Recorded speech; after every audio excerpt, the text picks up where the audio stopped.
Hi, everyone. It's Elaine Nieberding greeting you from Bel Air, Maryland. This is episode 21, count 'em, 21, of the Holy Shift Show. And we have a little bit different flavored topic today. Going to be talking about nature and nature symbolism. And I've titled the show Owls Play. Owl Play, will you? And I hope either watching in live on the event stream in Google Plus or live via YouTube or replay. We hope you'll play along, engage with us, comment, say hi, greet your neighbors in the comment stream, because we're gathering together for a rich experience with folks from all over the world. I want to welcome my two guests today. We have Nicole Levac. Nicole, unmute and say hello. Where are you hanging out from?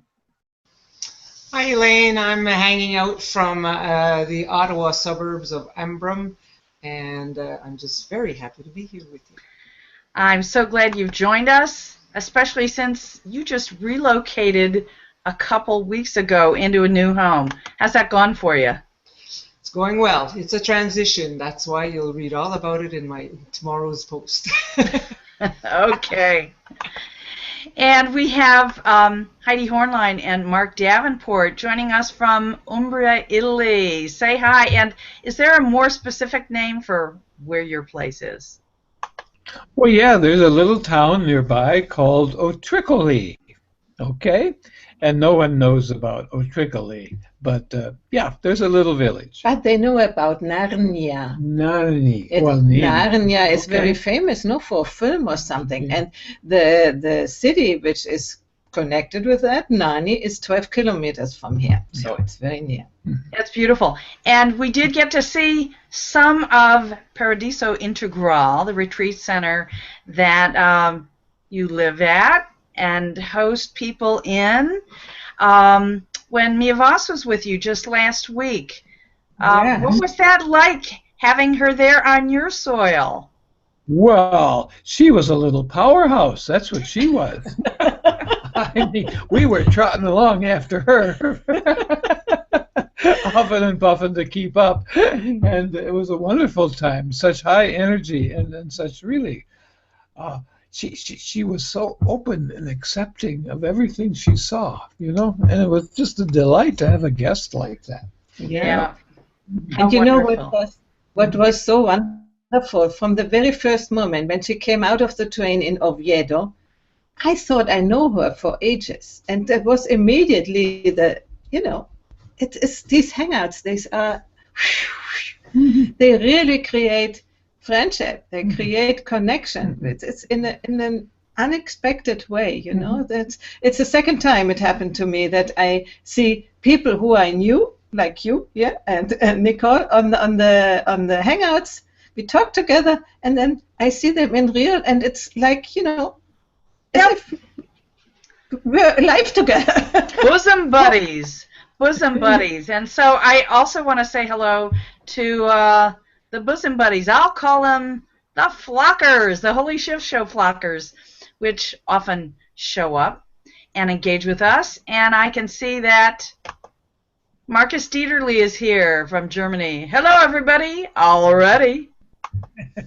And Jeremy Murphy is here. Howdy, plussers. Who are you? That's what these owls kind of nudge us to do. Look at, who are you anyway?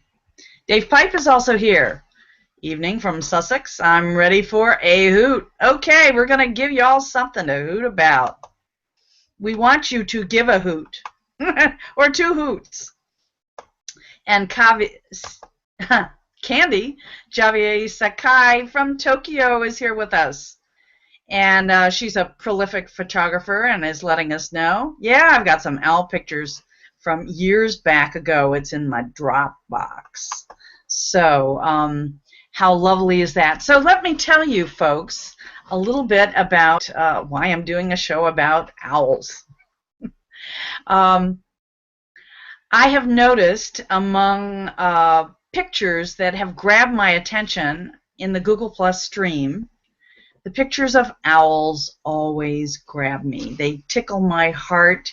They invite me to get curious, and so many of them have just touched me in a deep way that at least 5 or 6 times over the last month or two, I have forwarded posts, and I've simply called it your daily dose of owl. And, you know, there are cute owls and flying owls. Here in the state of Maryland, last November, there were many sightings for these great snowy owls that don't live in this habitat at all. But apparently, you know, the movement of nature and water and global warming have caused the habitats for animals and indeed snowy owls to be changing. So many appeared in Maryland and in other places across the United States where they weren't typically seen. So I was getting curious about owls then. And then, of course, I guess around Christmas time, I found this little guy. He said, "Take me home. Hang me up. Get curious. What are these owls about anyway?" And then on Sunday evening, Easter Sunday, I happened to be going to the home of my niece and her partner, and she had just delivered a new baby some 8 days before, and Randall, the father of the baby, had decorated the nursery with this beautiful, you know, forest motif, but prominent in it were the owls, and with their whimsy and with their symbology suggesting, pay attention, get wise, look at things closely. I thought I might as well do a show and talk about the rich symbolism that animals and birds offer to us. Let me jump on over to Nicole. Nicole, I know that using nature and encouraging people to really deeply connect with nature is basically the primary tool and method that you help people discover their inner inner riches. And so I'm curious, you know, have there been some birds that have particularly, you know, resonated with you, or ones that you have found yourself seeing again and again and again, calling you to explore some of the richness there? That's a great question. It's funny, but here there I have not seen, because I'm new to the area, I haven't seen owls yet. But funnily enough, I've seen, for the last week, I guess, I've been seeing hawks. So it's a different, it's the caw of the hawk, and just hearing them and flying over my head, and so yeah, so it's funny that you're asking me if there's birds, but usually owls, to me, they come to me more often in meditation. And the owl is definitely a bird that shows up during my meditations, just because I meditate while I'm walking in nature, which is strange for most people, but I do meditate while walking. And they come in a feeling, in a sighting, or in just in a vision of an owl. And it's always to do, like you said, about the vision. For me, it was always, and usually it's related to vision when I get owls showing up, because it's, you know how that owl just can turn around, so they have a very broad vision of what life is. So it's always, for me, when owls show up in my meditation, it's usually related to my visions, to my capacity to see. Yeah, and of course their eyes are just so, you know, so prominent and so round. Yeah. It's really interesting. I've noticed just in you know, in still graphics of owls, that typically the iris of the owl is golden or yellow. Kind of interesting, and it might be that there are other variations as well, but all the ones I've been seeing lately are golden. For me, some of you know that wordplay shows up for me all the time. So when I kept on noticing owls, owls, owls, and I started playing with the words, I realized I could rearrange the letters in owls, and I got slow. And so the archetype of the owl has encouraged me to slow down and give myself permission to partake of my inner vision, and particularly look at things that might be hidden, might be covered up, like in the dark. But if I have the capacity of the vision of the owl, then I might be able to, really see and spy those things that typically would be hidden. But I will have the vision to see them, and for those things that I need to grab a hold of, I can grasp and examine those things, strongly, closely. So those are some of my thoughts. Let me hop on over to Heidi and Mark, and anything that comes to mind from what Nicole and I have said right at the moment. It came to mind that I have heard for a long time, and I just remember that when an owl is, how do you say, shouting, singing, it's not really singing, hooting, then somebody died. And exactly when a friend was here about 20 years ago, she told me the story when her mother was very ill and she was far away, and then that night an owl was sitting right in front of her window. She was somewhere in Canada too, I think, and hooted. Is that the word? Mm-hmm. Okay. And then the day later she found out that she was dead. So, I have here often many owls, and if every time an owl said something, if somebody would die, the whole region would be dead by now. So I don't really think that is necessarily literally true. Huh? to be taken literally, yeah. Mm-hmm. But I mean, this is a sort of superstition, So just to talk about that. Well, it's interesting that you bring that up, because when I was doing some reading on owl symbology, it said in ancient Egyptian, Celtic, and Hindu cultures, the symbolic meaning of the owl revolved around guardianship of the underworld and a protection of the dead.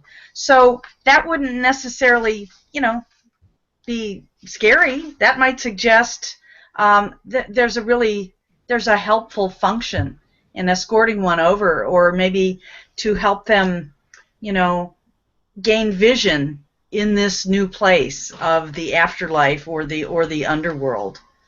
The other thing that I keep reading is, it should be clear that the owl was honored as the keeper of spirits, who had passed from one plane to another. Often myth indicates the owl accompanying a spirit to the underworld, winging its newly freed soul from the physical world into the realm of spirit. What keeps coming up is that the owl is suggestive. Spirit is close by. Pay attention. Even though you think the messages of spirit are distant from you, covered up, they really are available, and so the owl is helping us to get back in touch with that. Mark, or someone was just, Nicole, you were mentioning how the owl will swivel its head. As it turns out, the owl cannot really move its eyes within its sockets the way humans do. So to gain its vision, it has to make this shift. But what is so amazing it almost looks like they can nearly turn their heads 360 degrees. Have you ever seen an owl like up close in person, either in a sanctuary for birds or out in the open? Well, I've had a demonstration in a classroom where an owl would fly from one end of the room to the other to get a piece of meat, you know. And that was most impressive because there was no sound. And it went very fast. And it was just this, we've got these associations with death, with night, with passages, with protection, you know, and this ghostly feeling that I got when this owl just over me, you know. So these things, you know, resonate very deeply and very primitively within us, you know, and it's lovely. So that's the closest I've come to a live owl. Mm-hmm. Yeah, and Heidi, you did mention earlier, you know, this this thing about how they fly really without making any sound. And while I've never witnessed that personally, that was one of the things that was even mentioned in that little trailer video that I put up about owls. Oh, yeah. Go ahead. We have in Italy several types of owls, and what I was talking about, what I really saw, because once we went into a cellar of an old house, and there was a big white owl. They are about, how much is it, 1/2 meter high? Yeah. And when they fly, they have about 1 meter of a span.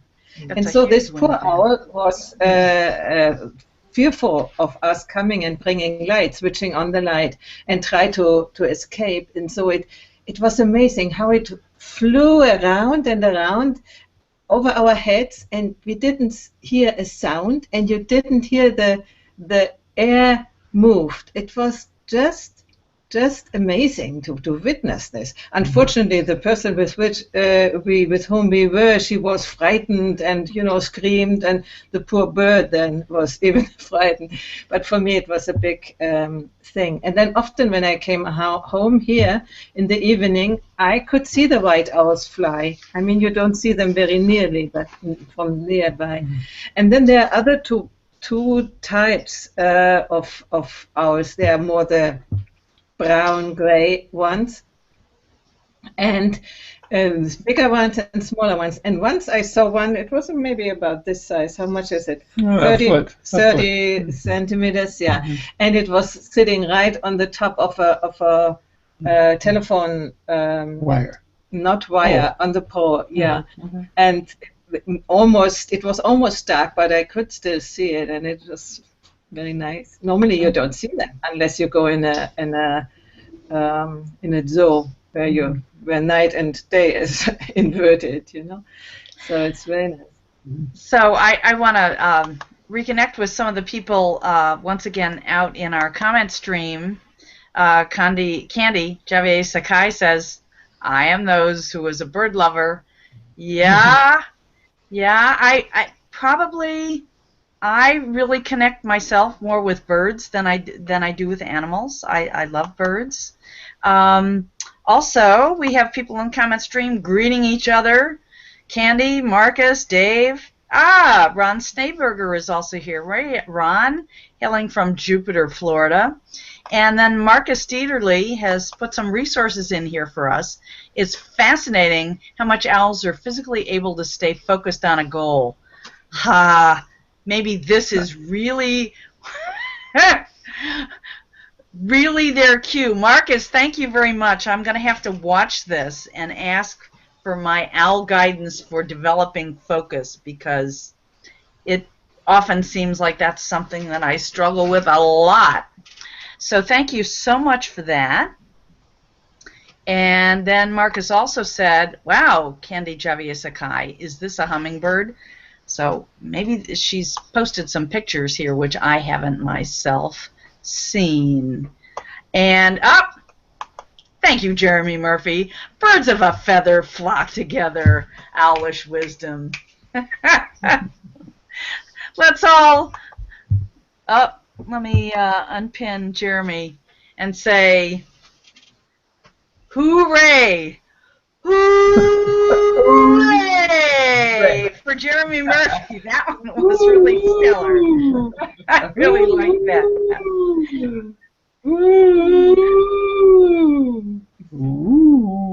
There you go. Okay, so these rich treasures of nature do provide us lots of richness to be stimulated by. Nicole, tell us some of the things you do when you're bringing people on nature walks.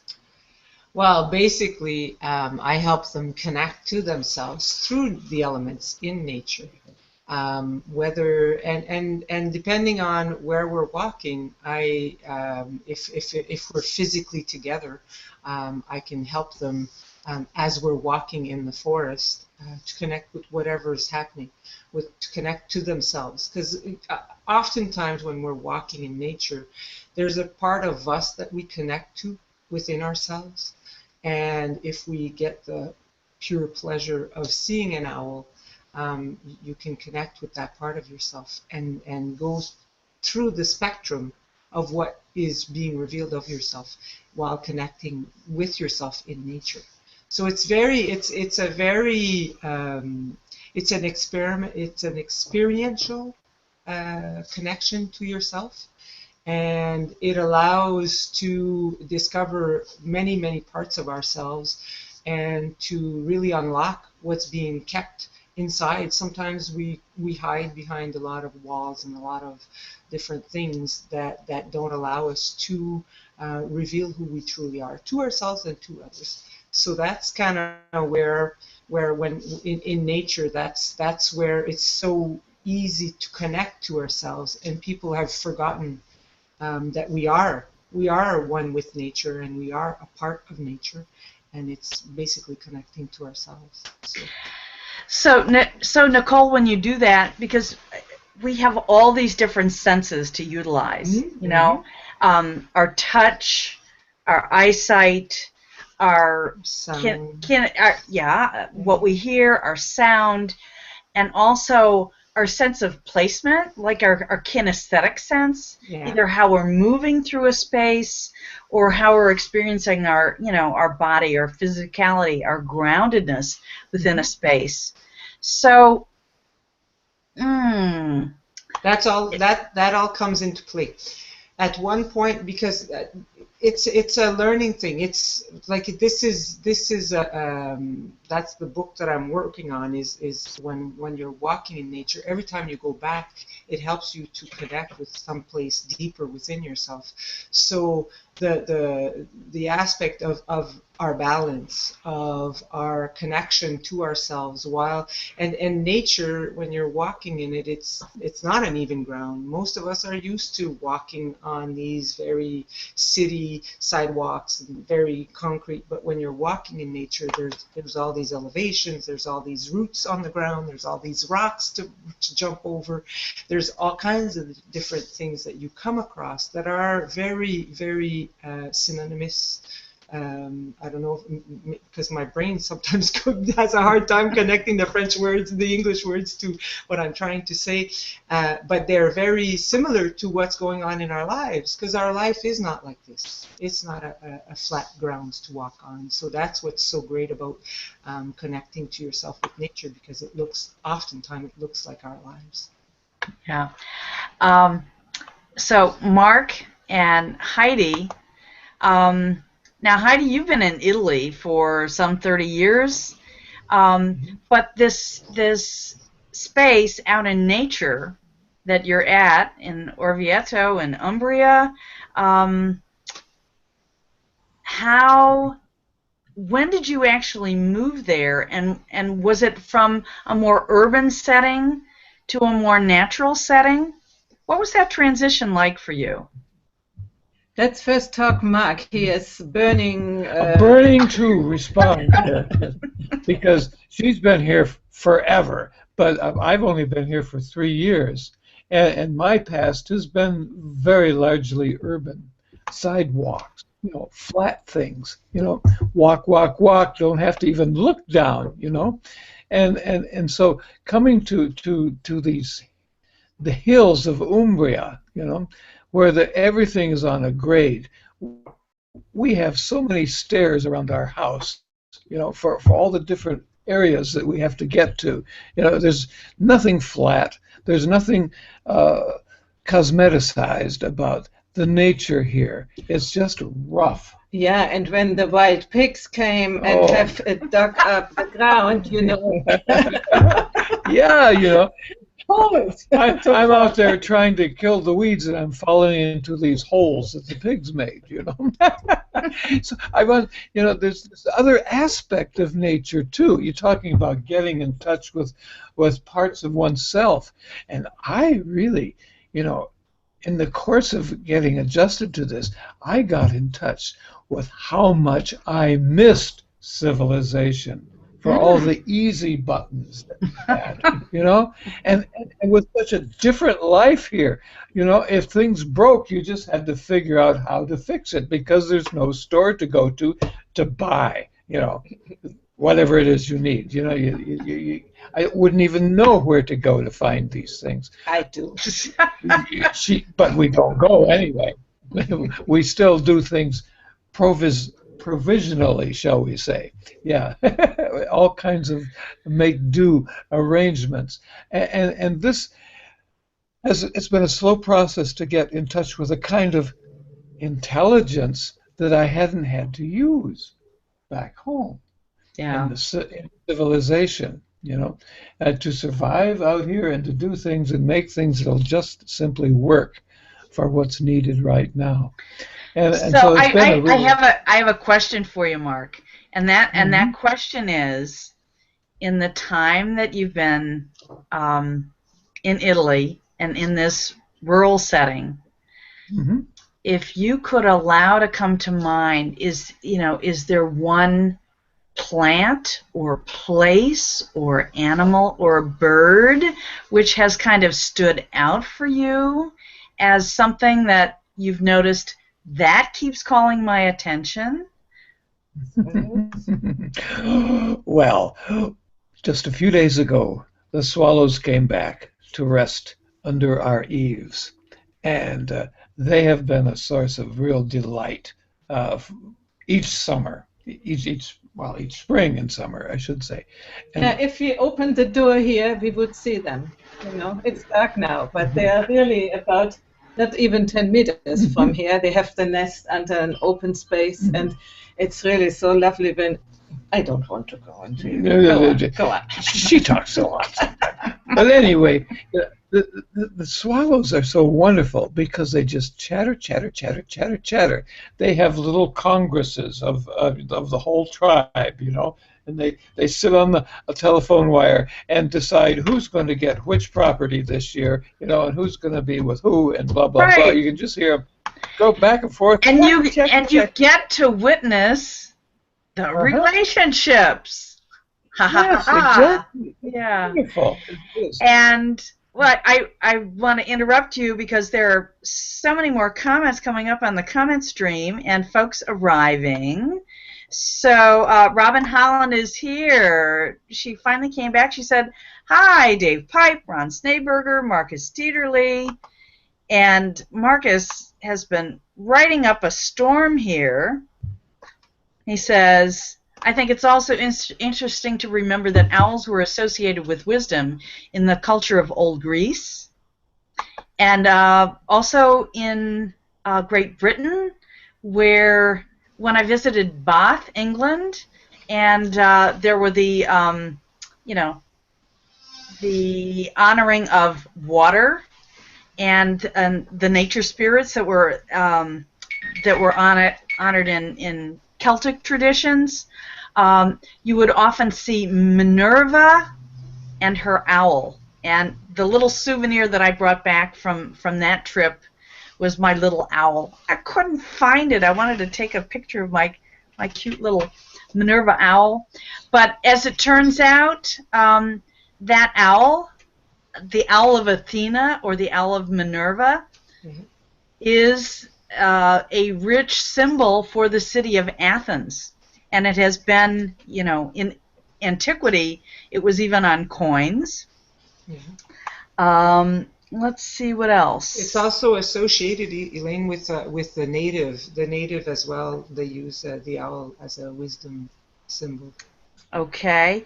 Another comment or two. Let's see. Candy says, owls are very sensitive birds which can detect something from a distant point. Usually these birds are very aware of their surroundings. Their ears and their mind are very sharp too. And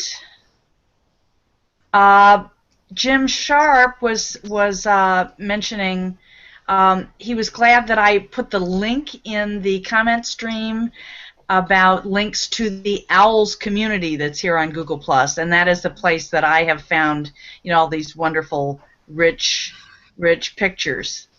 And once again, our comment stream has our group saying hi to each other, and it's really lovely. Oh, Candy's also saying, for me, it's eagle and peacock.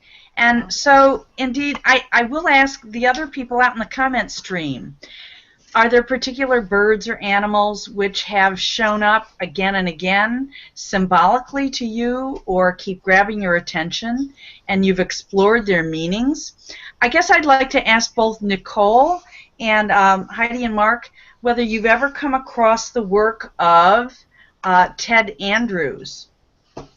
Nicole, have you ever seen his work?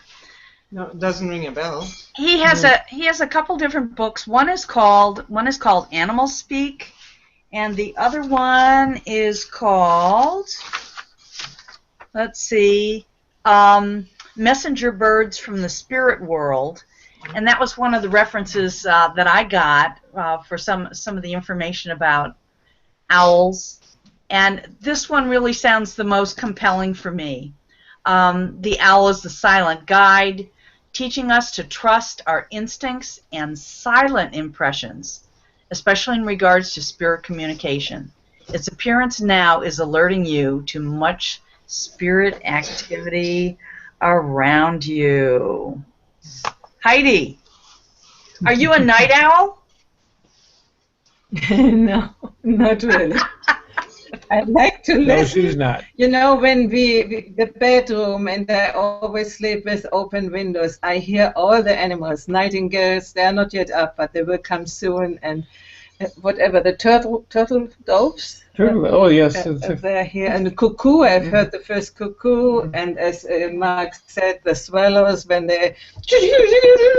And the sparrows make a whole lot of noise all the time. So in this sense, I'm a night owl because I listen to them. But I'm not going out very, very much at night. I don't like it. Unless it's full moon, like in these days. Then it's nice to be out. Yeah. And I'm wondering if we have any night owls in our comment stream. When it comes to creative and productive work for me, I am often a night owl. I'll get something going late in the evening, and then when it seems like all the distractions are gone, then my creative work can emerge. Nicole, you're nodding your head. Are you a night owl? Yeah, well, it depends. It's so funny. It depends on what the inspiration is and when it hits. Sometimes I am a night owl, and sometimes I'm an early bird. So it's definitely it's one or the other. I like staying up either very late to get when I'm get my inspiration, or getting up very early. I just see that Robin Holland has popped up a comment, so I'm going to read that. And hello, Robin. I am so happy to be connecting with you.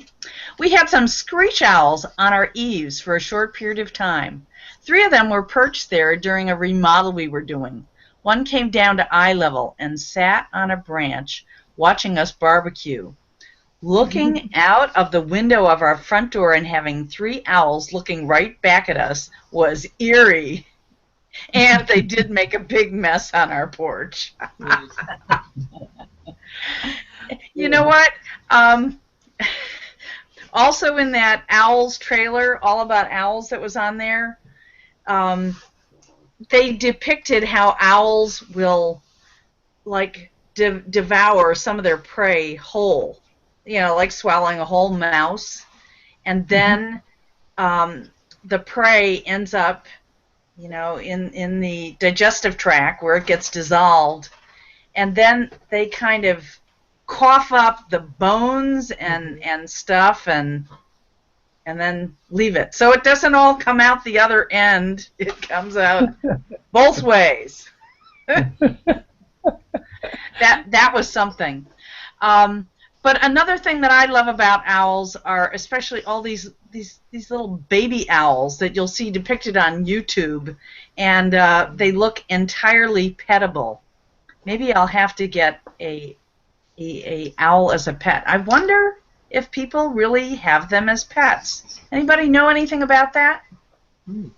Nope. They need dark. They need dark, and so it's really strange to have them as pets, because we normally live with light, and and I don't really think it's the right thing to touch birds, because when they are in the wildlife and you get a little one and you touch it, then it's very much danger that the mother wouldn't accept it anymore. So we shouldn't touch them. Or it might be imprinted, to see you as the mother. Yeah, I think that's a good point. We now have, let's see, Ron Schneeberger is here. Hey, Ron. And he's talking about another winged form. He said butterflies have always been in my life, and in the past 2 or 3 weeks, they've made a big reappearance, and of course they signify rebirth and transformation. And it's really special when they come close or light. Go ahead. Robin has posted a wonderful picture of an owl, a wonderful photograph. So you will see it. Thank you. Wonderful. Thank you for that. They don't come up in the comments. No. Well, one bird we haven't talked about, and we're seeing a lot of them presently, is the geese, the Canada geese. I don't know. They've been flocking back, and it's the migration time. So we have like I said, I'm new to the area in here, so we've been seeing thousands and thousands and thousands of them. This morning I had the immense pleasure of going outside and walking and just having them all fly over me. And I was so caught up in the moment, I never thought of taking up the camera and taking a picture of it. But the Canada geese around here has been very, very present, and in fields. I'm surrounded by fields now. So I'm jealous. It's like I hadn't seen that many Canada geese in a long time. In the other area where I used to live, it was a flyby. You'd see them. They were really high up in the sky, so you'd hear them. But they have a very, very beautiful sound to them. So yeah. Next time, make a photo, please, because I love geese. I tell you a story. I had a goose. It was a gray goose with a yellow nose. And he was 17 when I gave him to somebody else, because he had 3 or 4 wives. And they all died, or by fox, or by old age, or by something. But he was so energetic. And the last wife, it's not the last, but the last he had here, when she died, he wouldn't eat anymore. He only shouted. He was sad, and I didn't know what to do. I couldn't find him. I couldn't buy a female goose, and so I found a friend who had a female goose, and she was called Rose, and my goose was called Fritz. And so I put him in a how do you say, in a cloth, and we went with a car, and brought him to Rose. And before he was depressed, he didn't eat for days. And when he saw this Rose, he stood up and immediately ran behind her. He didn't look where he put his feet. He fell over everything, but ran behind this rose. And he lived there still for about 5 years. I think at the end he was 21. And he outlived other two wives, the rose and the other. He had afterwards other two wives. So he was amazing, and I really had a special relationship with him.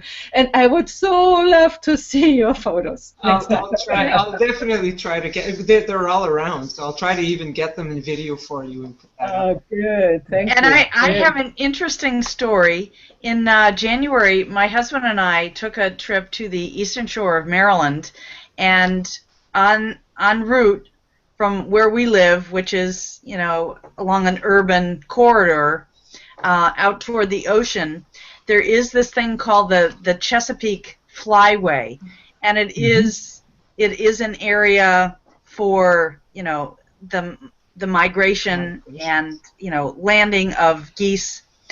But while we were driving to Ocean City, and again this was in January sometime, I saw more geese. I mean, when I looked up in the sky, in every direction, miles in every direction, I was seeing geese. It wasn't just one V pattern or two. It was just hundreds or thousands of them, and my mouth just dropped off open in awe. And I remembered hearing that the geese are so in tune when they fly with each other that they sense when one needs to kind of step back and come into a different position, because the formation of the geese actually creates air currents so that those who are in the back kind of get lifted along and don't have to use quite so much energy. And nature is so amazing. It's amazing. It's amazing because that V that they form I've had the pleasure here. I've watched a lot of them, and even since I've been here, but I've been around them all my life and watched them. And when they form that V, the first few, the ones that lead, when they fall back, if you look at them, they'll sit in the middle of the V or in behind the V, because that is where the wind is there's least resistance. And they rotate, and you're right about the V being, it's a formation that they have. They have amazing teamwork, amazing collaborative skills, and just amazing communication, because that's the sound when they're I say they speak to each other. It's just I love that. So that's the bird that I've been seeing lately. So that's I'll definitely be. I want to acknowledge Jeremy Murphy. He's saying, the most fascinating birds to me are the sandhill cranes that migrate through Nebraska every year, and we do have owls in the neighborhood too. And my first real introduction to cranes happened with Lynn Sanders. As about a month or more ago, she was doing a crowdfunding event because she was getting ready to publish a book all about a whooping crane and the conservation efforts of cranes, and that was fascinating. So Jeremy, really fascinating to hear that you've had real experience seeing those cranes up close and personal. And one more comment from Robin, then we're going to have to wind things up. Our time flies so quickly.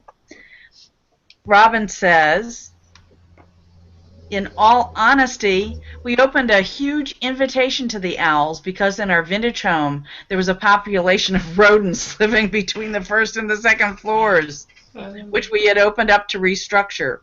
The announcement was tasty for the owls, and as soon as the population was relocated, the owls left too. That's a fascinating story, owl story, Robin. Thank you. Thank you for sharing that. So here we are, connecting with folks all around the world, talking about this richness of birds, of nature. of how they've uplifted us, how they show up sometimes to nourish us with meanings of things to discover within ourselves. I'm going to finish with a little final thought, and then I'll go to each little white box here so that Nicole can say some final words, and Mark and Heidi can too. And then we'll also circle back around so you can say how people can get in touch with you. But my what I want to say to the group is, if owls, or you find them with any curiosity, you find yourself being attracted to them, what you might do every day is to just pay attention to your own breath. Take a deep breath in and silently just exhale. And just connect with that quietness. Close your eyes, maybe connect with the darkness, the deepness, the richness inside. Listen to that spirit voice that you can connect with within. And feel into the beauty of who are you. Feel into that. Let the richness of how that wants to connect with you on any given day or moment connect with you, and then bring out that blessing into your daily life, into the people around you, into the way you experience your relationships. Okay, Nicole, some final thoughts or reflections? Well, I'm to keep going with yours there. I just think for me, if you're going to connect with birds, connect with that part of you that touches onto freedom, and that freedom that you feel from flying in that place of air and that space and that capacity to expand. Because a bird will always open its wings to spread, to fly off. So allow yourself to connect with your own freedom and your own capacity to be light in yourself, in your capacity to fly. Thank you. That was beautiful. And Heidi and Mark? Well, I want to say one thing about an animal we haven't heard about yet, and that is the hedgehogs have returned. They've woken up. And our dog found one last night and just went crazy, standing in a circle, yelling at this poor little animal who was curled up into a tight little ball. And since he didn't move, I knew it was a hedgehog, and I went out with a flashlight, and yes, there it was, a little spiny ball in the yard. And he's barking. And yes, so we pulled the dog off, and I'm sure the hedgehog went off. But that was the first one of the season. But we have something going on tomorrow. Yeah, we would like to invite you, because in our between season of the Wisdom Factory, there is tomorrow an extra. We have wisdom chats, which are a little bit informal and not really episodes, but tomorrow will be a special event. It's a fellow from Santa Fe, New Mexico, who has developed a method of real deep release. Somatic treatments. And he did it last week on me, and my back pain disappeared. So I can personally attest that this is quite an accomplishment this man has made. And we'll bring it to you tomorrow on the Wisdom Factory. And that's here in Italy it's at 8 o'clock, but my goodness, in the 8 minus 6 will be 2 o'clock Eastern. 2 o'clock Eastern time. And you go to plus Wisdom Factory, plus, and you will find it there. Or on my personal Adelheid Hörnlein. Plus Wisdom Factory. Yeah. Okay, that's beautiful. And I also want to mention that Heidi Hörnlein and Nicole has sometimes, Heidi is often on Skywire, which is a Thursday hangout by Marilyn Shannon that we get to share lots of amazing listening reflections on. And then Heidi also hosts the Connections Forum with Margarita Crystal Lotus, and that is on Thursdays. Nicole will be with us. Yes. Nicole will be with us this week. So she Oh! is this week fully engaged in Hangouts, I guess. Hey, more of a good thing. Good people, good conversation, wonderful insights, and, of course, the rich engagement of our audience is wonderful, too. Nicole, any other things you want to bring to folks' attention? How they can reach you? Well, that it's so funny because this week is definitely my hangout week. I'm with Heidi and Margarita on Thursday, and tomorrow I'm spending some time with Wayne Metter and Andy Bryan. And this month I'm opening up. I have 2 more spots if people want to learn a little more about how to connect with themselves through some healing, some mentoring, and some coaching, and through connecting with nature. So I have 2 spots. That's it for the month. So if anybody's interested in connecting on a deeper level with themselves, so that they can remove the masks and be very organically natural with themselves. So that's kind of weird. Yeah, and when you come to Italy, come over. It is approved by Mayor Voss. It's a good space here. Good energy, good healing, good everything. Nature. That's beautiful.